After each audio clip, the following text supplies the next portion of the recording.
All right, so we're in Exodus 14, and we'll be doing like the first half of chapter 15. And this is the actual crossing of the Red Sea. I'm terrible about naming things, but I did come up with a name for this lesson, which was Faith Under Fire, which is sort of oxymoronic because they're going through the sea, but this is God placing the Israelites in a test of their faith, which they will pass with varying shades of colors. But God does bring them through it despite their doubts and disbeliefs. So hopefully we'll see that. So I was on the way to work this morning and I saw this. I don't know if you guys can read it, but I'll blow it up in just a second. So I'm not a bumper sticker guy. I'm so much not a bumper sticker guy. Like when I bought a car this past summer, I even had the dealer take off all the dealer advertising that they stick on the back of cars. I don't like things. But I'm so glad I'm not the only one like that. I'm glad there are bumper sticker people. Because I got behind this car this morning, and can you read it now? I've never seen this so bizarre. But yeah, don't give up. Moses was a basket case too. And I think that's part of the reason we have the book of Exodus is we see the growth of Moses and the children of Israel as God brings them out of Egypt. And it gives us hope too, because we can sometimes so easily identify with Moses and his doubts and his inabilities, his failures. But anyway, I thought that was funny. So I'm going to jump straight to 1 Corinthians 10, which we'll come back to at the end. But 1 Corinthians 10 tells us why all this stuff happened, or at least one of the reasons why all these things happened to Moses and the children of Israel was so that we could learn. And it's humbling in a lot of ways that God used all of these very difficult things that people actually live through in order to teach us how to better live. It says, this is from verse 6. Now these things took place as examples for us that we might not desire evil as they did. And the preceding verses described how the Israelites had passed through the Red Sea and how they had wandered through the wilderness. And they happened so that we might not desire. And then after verse 6, it sort of enumerates all the, and we'll read that. Well, I'll read it now. It sort of enumerates all the lessons we can learn from the Exodus. So if anybody's doubting why are we studying this? Why is this important? Well, Paul tells us straightforward why it's important. So I'll start with verse 6, 1 Corinthians chapter 10, and then I'll read the following verses. Now these things took place as examples for us that we might not desire evil as they did. Do not be idolaters as some of them were, as it is written, the people sat down to eat and drink and rose up to play. We must not indulge in sexual immorality as some of them did, and 23,000 fell on a single day. We must not put Christ to the test as some of them did and were destroyed by serpents, nor grumble as some of them did and were destroyed by the destroyer. Now these things happened to them as an example, but they were written down for our instruction, on whom the end of the ages has come. Therefore, let anyone who thinks that he stands take heed lest he fall. No temptation has overtaken you that is not common to man. God is faithful.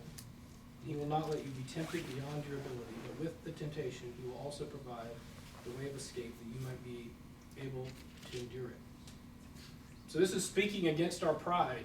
To think that we've come so many thousands of years since the children of Israel, we're beyond the sins that they fell into. We're not. We are so easily entrapped in the same ways that they were.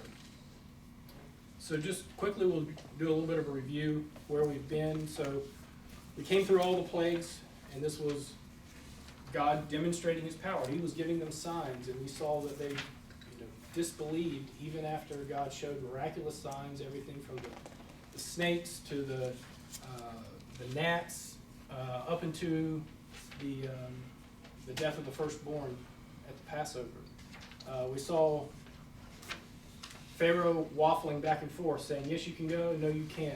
Yes, you can go, no, you can't. He finally does let them go, and we'll see today that he changes his mind again, to his own detriment, but it just speaks to how much sin can cause us to think unclearly, how much sin can drive us to very irrational actions and consequences. And then God requires the firstborn of every household. So that was either had to be redeemed by the blood of the lamb or was taken by God as he took the Egyptians' firstborn. And then we see that this is what's so interesting to me, is we see the Israelites demonstrate faith. And I think it's true faith. They made the sacrifices. They spread the blood on the door frame of their house. And it's, I don't have the exact verses, but they worshiped God. And I think this was a demonstration of true faith, but it doesn't mean they're perfect. And we'll definitely see they're not perfect. And then as they go out, God is providing direction as to where they should go through the cloud and the fire. And we'll look at that a little bit more later. So one of the questions this brought to my mind is, how do you know what someone believes? How do you find out?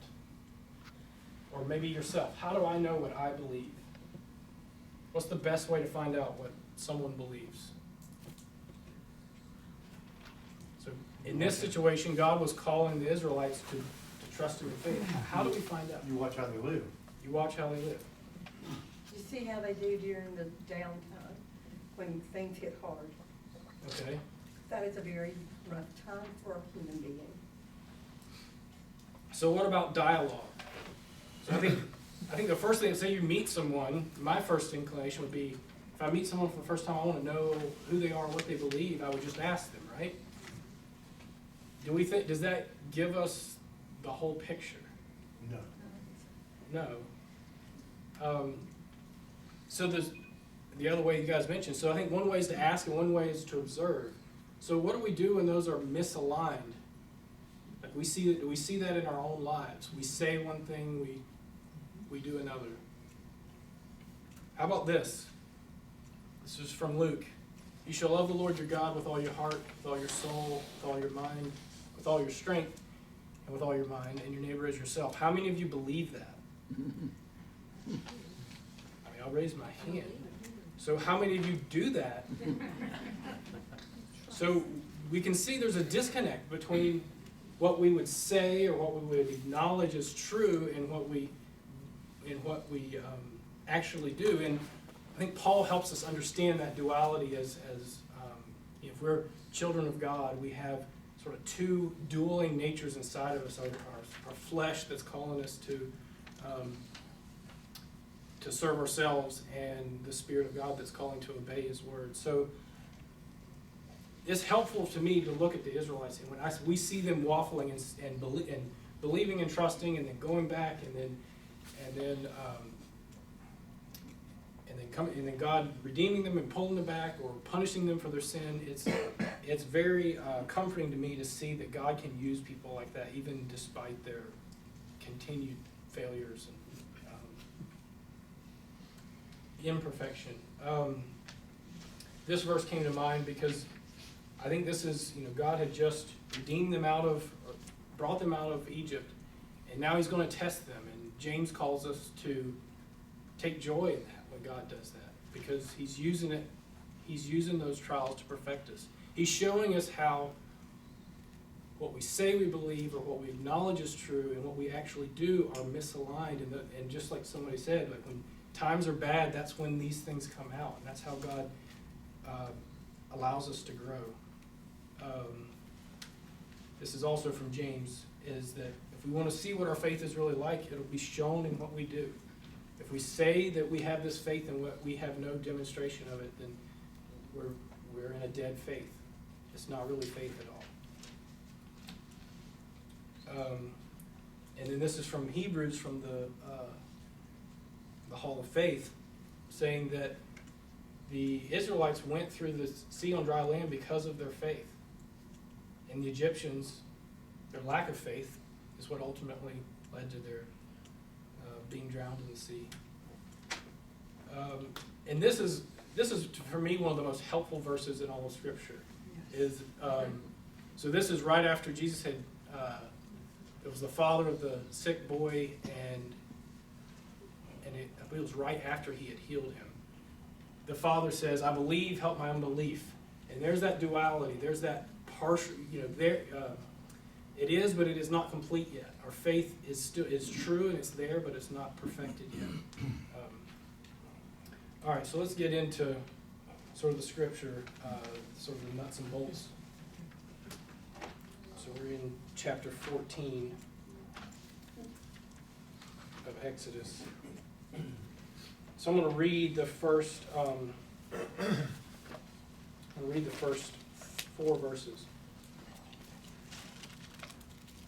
I'm sorry, I'm just going to pronounce these names of these places as they come to me. I don't know if they're right or not. I've heard if you just say it fast, then it sounds right. Then the Lord said to Moses, "Tell the people of Israel to turn back and encamp in front of Pi-Hahiroth, between Migdol and the sea, in front of Baal-Zephon. You shall encamp facing it by the sea, for Pharaoh will say of the people of Israel, they are wandering in the land, the wilderness has shut them in, and I will harden Pharaoh's heart, and he will pursue them, and I will get glory over Pharaoh and all his host, and the Egyptians shall know that I am the Lord." And they did so.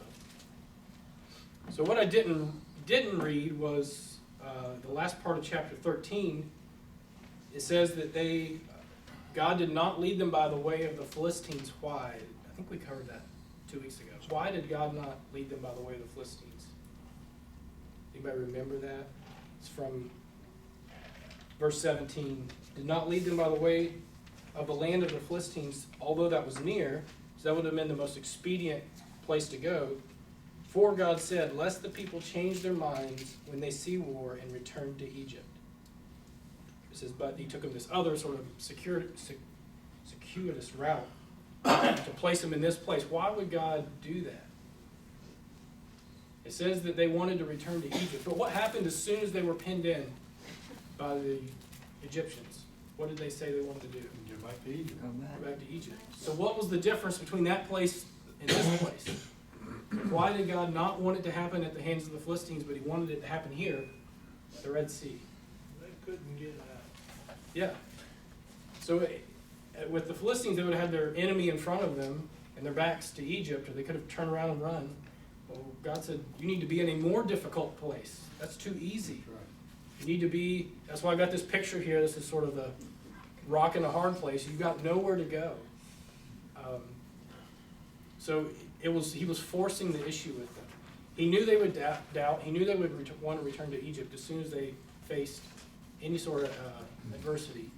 And he had positioned them so they had no route of escape. And he was teaching them / forcing them to trust him. They had no other option.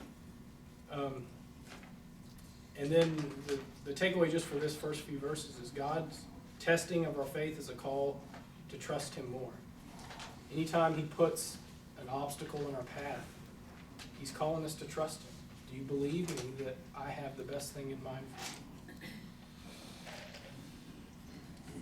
you? The second thing I sort of wanted to look at was Pharaoh's heart. And we've already sort of touched on this in the previous chapters about God hardening Pharaoh's heart, Pharaoh hardening his own heart. It speaks of it both ways. And we'll see that here in chapter 14. I already read some of the verses, but I'll continue at verse 5. When the king of Egypt was told that the people had fled, the mind of Pharaoh and his servants was changed toward the people, and they said, "What is this we have done, that we have let Israel go from serving us?" So he made ready his chariot and took his army with him, and took 600 chosen chariots and all the other chariots of Egypt with officers over all of them. And the Lord hardened the heart of Pharaoh, king of Egypt, and he pursued the people of Israel, while the people of Israel going out defiantly. The Egyptians pursued them, all Pharaoh's horses and chariots and his horsemen and his army, and overtook them and camped at the sea by Pi-Hahiroth in front of Baal-Zephon. So verses 4 and 8 say that God hardened Pharaoh's heart. And this is a tension in Scripture. Am I the only one who has trouble sometimes with this tension of God hardening Pharaoh's heart? But then we see in verse 5 that it was Pharaoh who changed his mind of his own accord. And it says it talks of it both ways. So which way is it? Is it one, do we need to fall to one side or the other only, or is there something? Depends on whether you're Presbyterian or not. Okay, so assuming we're Presbyterians, what does that mean? You gotta say the Lord according to his heart. Okay, And also Pharaoh, he was over Pharaoh's mind. Pharaoh decided to, harden his own heart. yeah, it's only someone with the power of God who can be at the same time sovereign yet allow people to choose of their own accord. If I wanted to do that to another human being, I would have to do it by my will and my force apart, as opposed to their force. I couldn't do that in the same way, but I am not God. God is above us and he's beyond our ways. The interesting thing, we tend to pin all of this, all the trouble the Egyptians gave to the Israelites on Pharaoh, but it wasn't just Pharaoh. And I think this makes me think, we pin, going back to the 20th century, we pin everything that happened in, say, Russia on Stalin, or everything that happened in Germany on Hitler. But there were many complicit, either by action or by inaction. And I think the same is said for the Egyptians, because you can see in verse 5, it says the mind of Pharaoh and his servants was changed, and they said, what is this we have done? We have let Israel go from serving us. So this is more, God was judging, he didn't judge the whole, all of these, the armies of Pharaoh for the actions of one person. It's obvious that there are many others that are complicit, either by what they do or by what they don't say. And I know that's convicting myself, and how am I complicit in if I see sin in anything, whether it's in our government or in our culture, anywhere in my life around me, am I contributing to it by inaction? I think some of that could definitely be said for the Egyptians. The interesting thing we can see is that he took all of his chariots against a bunch of untrained people without a whole lot of, they did plunder the Egyptians, they took some supplies, but they were very vulnerable. Why would he feel the need to take so much force with him? It says that he took 600 chosen chariots and all the other chariots of Egypt with officers. He took everything he had. Why would he have felt the need to do that? Because he wanted to get them all back, and he knew he had to send a force. Because I think at some point he realized that, God was really over all these people, and maybe the more people he had, the better chance he stood to get them back. Yeah. It could possibly have still been in his mind all the unbelievable ways God had shown his power to him. Yeah. If we think about it, rationally, like how in the world would you chase a people whose God had demonstrated so much more power than you had? Again, I think it goes back to the foolishness of sin. It's like, we can stand here and say that would seem so foolish. This was a God who, made frogs rain out of the sky and turned the Nile into blood, and you think you're going to overtake him with some chariots and horses. But anyway, like I said, I think we got to be careful when we're thinking of how unlike the other people we are, how unlike Pharaoh we are, because we can sometimes so easily see myself in that position, as thinking I have authority over God, or I have the ability to change God's mind. So the next thing I wanted to look at was Israelites' fear, and this I'll start in verse 10. That's where I left off, was verse 9. So when Pharaoh drew near, the people of Israel lifted up their eyes, and behold, the Egyptians were marching after them, and they feared greatly. And the people of Israel cried out to the Lord. They said to Moses, "Is it because there are no graves in Egypt that you bring Is it because there are no graves in Egypt that you have taken us away to die in the wilderness? What have you done to us in bringing us out of Egypt? Is not this what we said to you in Egypt? Leave us alone that we may serve the Egyptians. For it would have been better for us to serve the Egyptians than to die in the wilderness. And Moses said to the people, fear not, stand firm and see the salvation of the Lord, which he will work for you today. For the Egyptians whom you see today, you shall never see again. The Lord will fight for you, and you have only to be silent. So does anybody know what the picture I've got here is? Maybe. Peter walking on the water. Well, Peter's sinking in the water. So what happened here? What happened in that story? He took his eyes off of Jesus.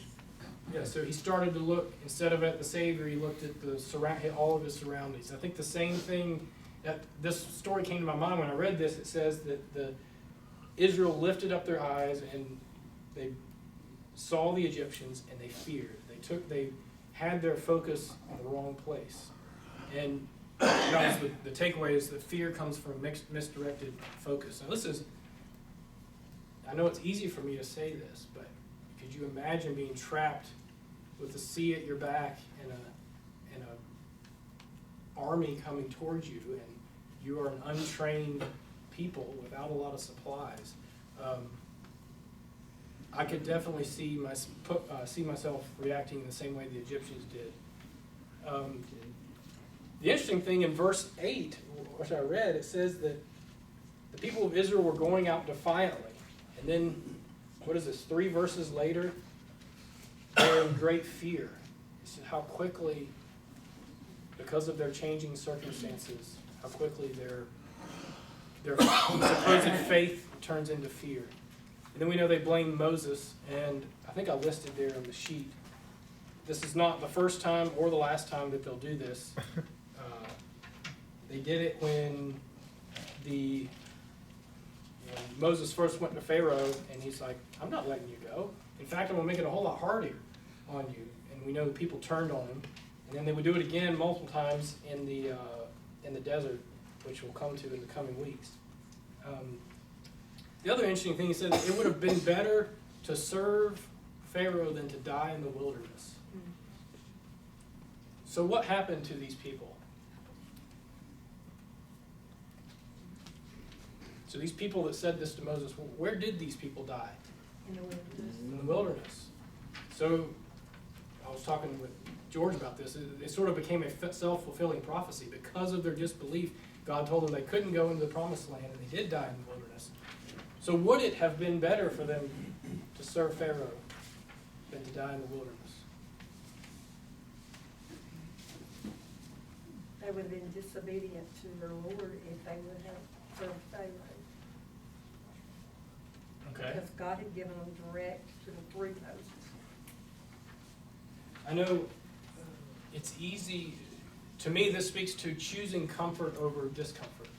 They were comfortable in a lot of ways, even though they were under oppression and under slavery. They were comfortable in Egypt. They knew what to expect. And they knew what it was back there. They didn't know what the wilderness might bring. It's sort of the devil you know over the devil you don't kind of thing.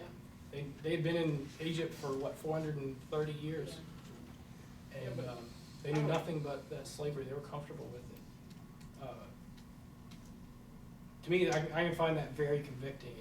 It's so much easier to stay in comfortable sin than it is to move into an area of discomfort that requires you to lose something that you kind of consider a part of yourself.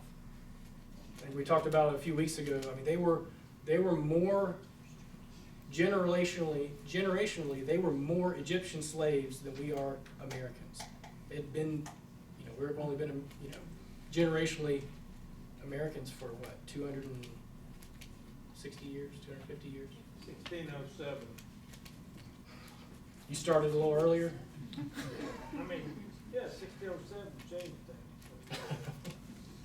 things. Still, that's about the same then.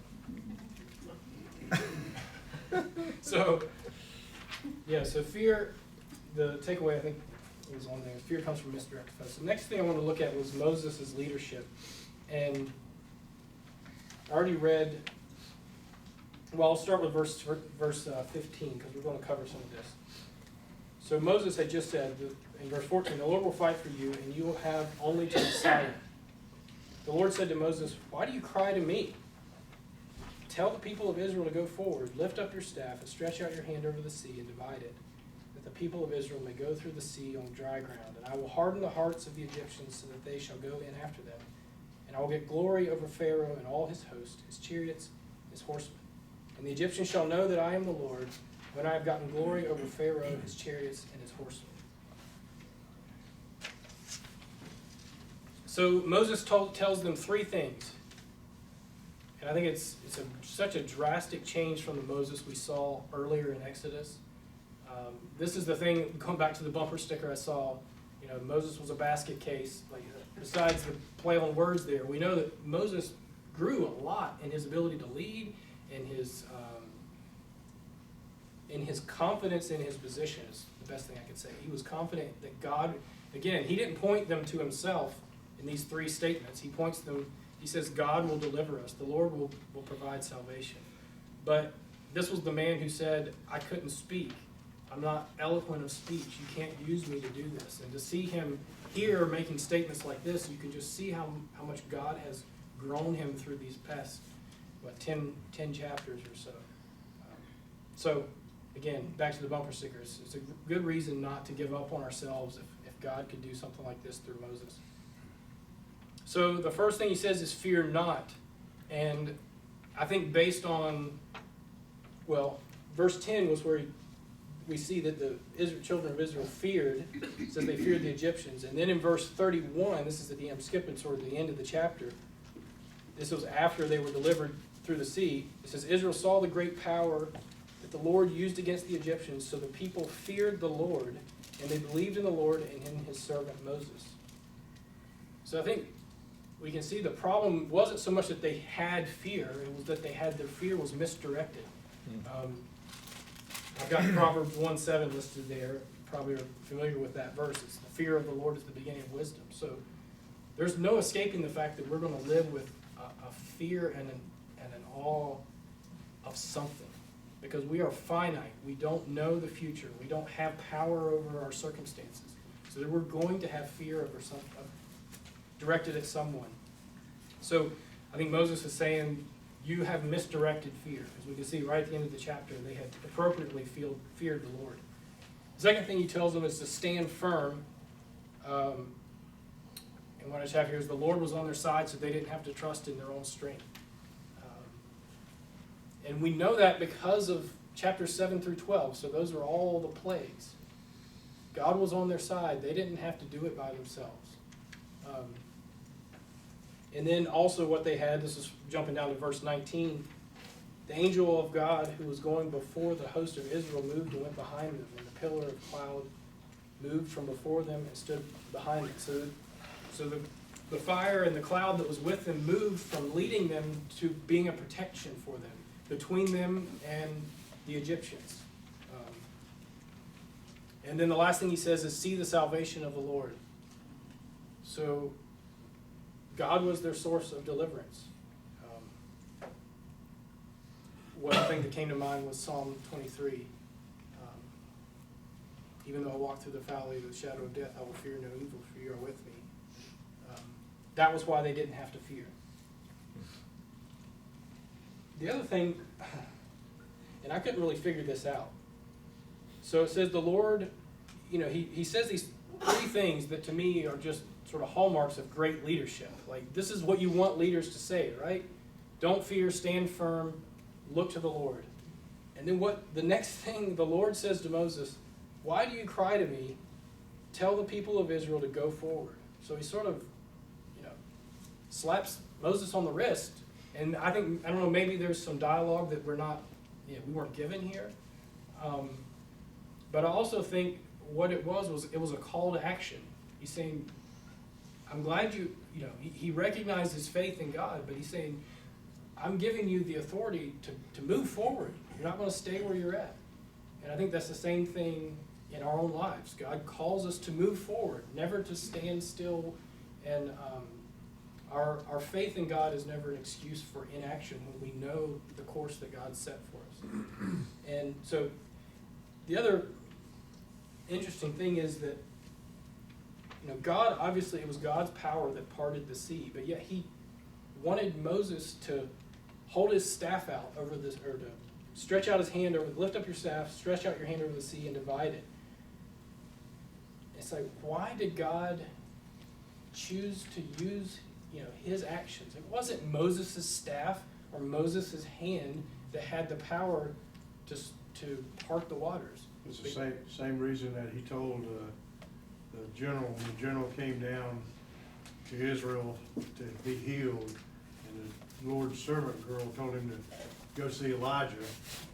Elijah told him to go soak in the Jordan River. He said, I got a river in where I came from that's just as good and even clearer and more pretty than the Jordan. Why do you want me to go soak? He said, because the Lord said to do it. So he was just following, he's not going to tell us why he tells us to do some things. He's going to tell me and you to do some things probably in our lives that we say, I don't understand that, Lord. Why do you want me to do that? And he's in his sovereignty, he says, you go do what I ask you to do and let me take care of all the stuff that happens afterwards. And isn't that always the case? That is always the He doesn't case. need us for anything. Always the case. He chooses to use prayer mysteriously. He has us share our faith. He has us obey in all the ways he wants us to obey, and then he does. Everything he commands is also what he says is free. But he divides, so. I'm glad you brought up prayer. That's the first thing that came to my mind. God uses our prayers to carry out his will, but he doesn't need our prayers. He uses George's preaching to proclaim his word, but he doesn't need his mouth. That's right. So I think it's the same thing here. Just it's allowing us to participate in the redemption of all things. So it should be humbling to if God does choose to use us in some ways like that. It should definitely be a humbling thing. Kev, also to that point, we see that it's that very staff that gets Moses in trouble. The rock. Yeah. Yeah, that's right. So God's Yeah, still in that's- control. It's not, like you said, it's not in the staff. And it's not for Moses to wield, As soon as we start thinking it's our own strength, yeah. Yeah. So that's sort of what I already covered, the first point here. So we know God parts the seas, they walk through. I always wonder, how did that actually happen? It says a wind, but then it says they walked through. And I'm like, if the wind was strong enough to hold back a column of water, they're not going to be able to walk through. I don't know. In a lot of ways, it doesn't matter. And there were 600,000 of them plus the women and children. How long does it take 600,000 people to go from the side of one bank to the other side of the bank? Quite a long time. Yeah, so if you watch the Charlton Heston version of Ten Commandments, it seems like it happens so fast. Yeah. This was not as fast as we would like to think, or as fast as we can read it. Kevin, it's a poor example, but if you ever been to Nova Scotia, I'm not. the Bay of Fundy will rise and fall 30 feet in 6 hours. She said, I said, wow. And you can see that water going and coming. Now, I'm not at all trying to relate to that, but I'm saying the wall of water can be moved. The Lord can do it. 30 feet's a long way to move a whole bay as big as Chesapeake Bay at. As big as Chesapeake Bay in 6 hours. I mean, that's a lot of force. Yeah, I always wondered if, does God use wind in a way that we would say, okay, that makes sense from a physics standpoint. The wind pushed the water back and it held it, or does he go beyond the laws of physics? I don't know, it's just interesting. It also says they walked on dry ground too. Yeah. Well, the wind, They didn't wind's walk strong through enough to mud hold the or water, we anything. certainly They drive. may have walked through mud, I don't know, but it says dry ground. Well, afterwards the chariots were clogged up, Yes. so there was mud after they left. You know, I mean, it definitely, it's definitely using the language of physical wind, but we also know that that's the same word for the Holy Spirit. Yeah. You know, so I think ultimately it's by the Spirit that the waters are parted, even if it was physical wind that was part of it.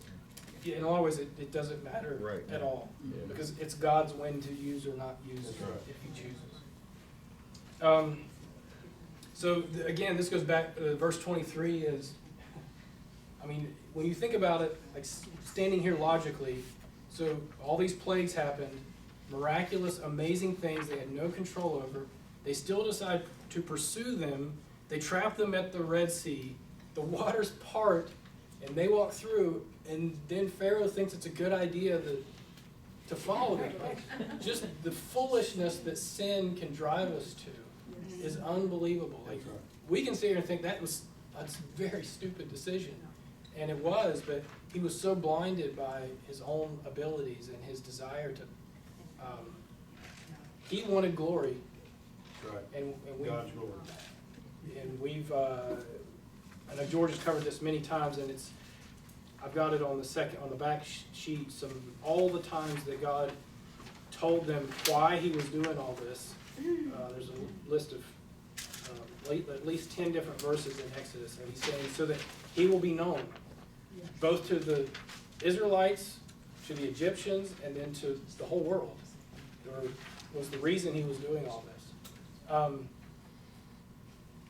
And we can see he did. He made his name known. I'll keep reading. Where did I stop? Okay, let's start in verse 19. Then the angel of God, who was going before the host of Israel, moved and went behind them, and the pillar of cloud moved from before them and stood behind them, coming between the host of Egypt and the host of Israel. And there was the cloud and the darkness, and it lit up the night, without one coming near the other all night.